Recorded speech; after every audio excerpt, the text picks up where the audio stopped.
Aujourd'hui, j'aimerais vous parler d'un livre qui m'a complètement fait changer ma manière de réfléchir sur le canna et je pense que vous aussi. En fait, c'est pas un livre sur les cannabinoïdes, c'est pas un livre qui explique comment cultiver du canna, ce n'est même pas un livre qui cherche à dire si le cannabis est bon ou mauvais. Vous l'aurez compris.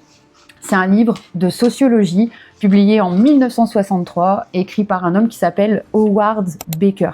Son titre, c'est Outsiders. Et je vais être honnête avec vous, je pense que c'est probablement l'un des livres les plus importants jamais écrits sur les consommateurs de cannabis. Vous allez me dire, mais pourquoi donc ? Parce que Baker, en fait, il n'a pas cherché à comprendre le cannabis. Il a cherché à comprendre pourquoi nous regardions les consommateurs de cannabis de cette façon. Et plus j'avançais dans mes recherches, et plus je me disais, mais c'est exactement ce qu'on vit encore aujourd'hui en France. Alors aujourd'hui, je vous emmène avec moi dans cette réflexion.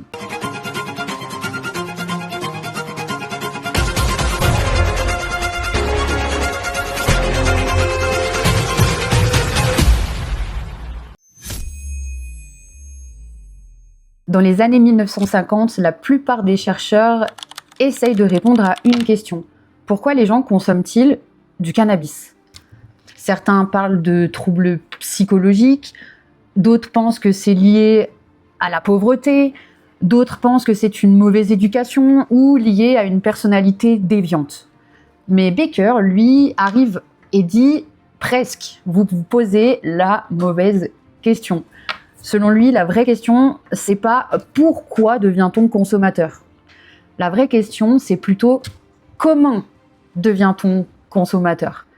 Et ce simple changement de perspective, c'est révolutionnaire. Parce qu'il ne recherche plus une cause unique. Il observe des êtres humains. Il les écoute, il regarde ce qu'ils vivent.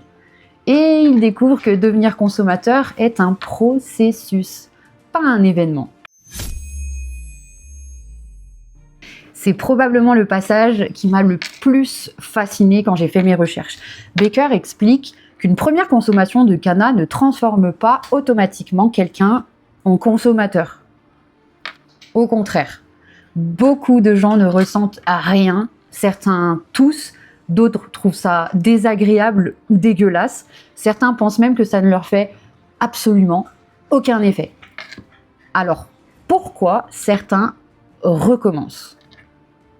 Peut-être parce qu'ils rencontrent d'autres consommateurs.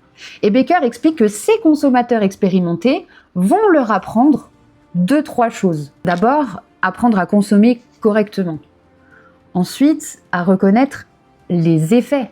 Le côté bouche sèche, la sensation étrange qu'on peut ressentir, le temps qui paraît plus lent, les immenses fous rires. Alors au début, tout ça, ça peut être super déroutant. Et puis il y a quelqu'un qui leur a dit « T'inquiète, c'est normal ». Et cette simple phrase va changer complètement la manière dont ils vivent l'expérience. Enfin, ils apprennent à apprécier ces sensations. Et c'est là que Baker a été très très brillant. Il montre que le plaisir n'est pas uniquement lié aux effets et à la chimie du produit dans le corps. Il va aussi dépendre de notre manière d'interpréter ce que nous ressentons. Autrement dit, une partie de l'expérience est sociale. C'est probablement la phrase la plus célèbre de Baker. Il écrit que ce sont les groupes sociaux qui créent la déviance en établissant des règles. Dit autrement, aucun comportement n'est naturellement déviant. C'est la société qui décide à un moment donné que certains comportements deviennent, entre autres choses, inacceptables. On va prendre l'exemple. Boire un verre de vin en France, c'est parfaitement normal. Mais dans d'autres pays, cela peut être interdit ou très mal vu. Pourtant, le geste est exactement le même. Boire un verre. Ce qui change, ce n'est pas le comportement, mais le regard que la société porte sur lui. Et Baker ne dit pas que toutes les règles sont mauvaises. Il va expliquer simplement que les normes sociales ne sont pas naturelles. Elles sont construites. Elles évoluent avec le temps et diffèrent selon les cultures. En faisant des recherches sur Baker, je n'ai pas pu m'empêcher de penser à ce que je vois tous les jours. Depuis des années, je rencontre des consommateurs de canna ou de CBD, des infirmières, des artisans, des retraités, des entrepreneurs, des parents, des étudiants, bref, des gens qui sont parfaitement ordinaires, même si j'aime pas ce terme, et pourtant, quand on allume la télévision, qu'est-ce qu'on voit? Qu'est-ce qu'on voit? Les trafiquants, les addictions, les nombreux faits divers, les situations les plus dramatiques. Attention, je ne dis pas que ces réalités n'existent pas.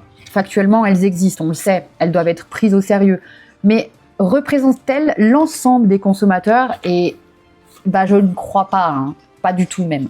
Et Baker nous invite justement à nous méfier des généralisations. Parce qu'une société qui ne montre pas qu'un seul visage finit par croire que c'est le seul qui existe. Et c'est très trompeur. J'aime souvent utiliser cette comparaison. Pas pour dire que l'alcool est pire que le cannabis ou que le cannabis est complètement sans danger. C'est pas le sujet, mais pas du tout le sujet de cette vidéo. Mais imaginons une seule seconde que les médias ne parlent de l'alcool qu'à travers le prisme des accidents de la route, des violences, des maladies. Quelle image aurions-nous de l'alcool? Probablement une image très différente, et pourtant tout le monde sait qu'il existe une grande diversité d'usages. Donc, pourquoi cette nuance existe-t-elle pour l'alcool et beaucoup moins souvent pour le cannabis, à votre avis? Eh bien, c'est exactement le type de question que la sociologie permet de poser. Quand un comportement est interdit, les conséquences ne viennent pas uniquement du produit. Elles viennent aussi de l'interdiction elle-même. Pour ceux qui ne connaissent pas, mais vous devez vous cacher, vous devez faire attention à qui vous parlez de cette consommation, de comment vous en parlez. Il va falloir trouver un moyen de s'approvisionner, gérer le regard des autres, éviter les sanctions. Tout cela façonne l'expérience des consommateurs. Alors, encore une fois, ça ne signifie pas que le cannabis est sans risque.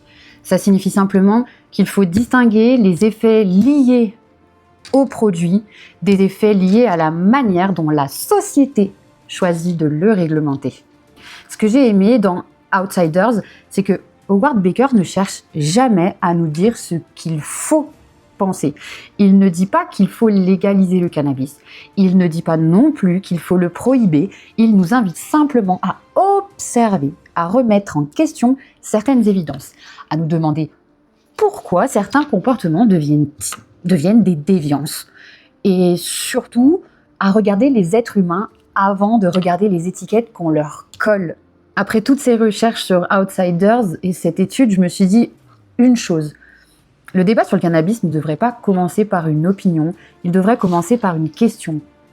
Est-ce que l'image que nous avons des consommateurs correspond réellement à la réalité ou seulement à une partie de cette même réalité? Si cette vidéo vous a plu, dites-le moi en commentaire. J'aimerais beaucoup continuer cette série sur la sociologie du cannabis parce que je pense que c'est important, ça nous permet d'avoir des débats plus intelligents, plus nuancés et je dirais même surtout beaucoup plus humains. Amour, bienveillance et partage. Et n'hésite pas à t'abonner si tu n'es pas encore abonné à ma chaîne.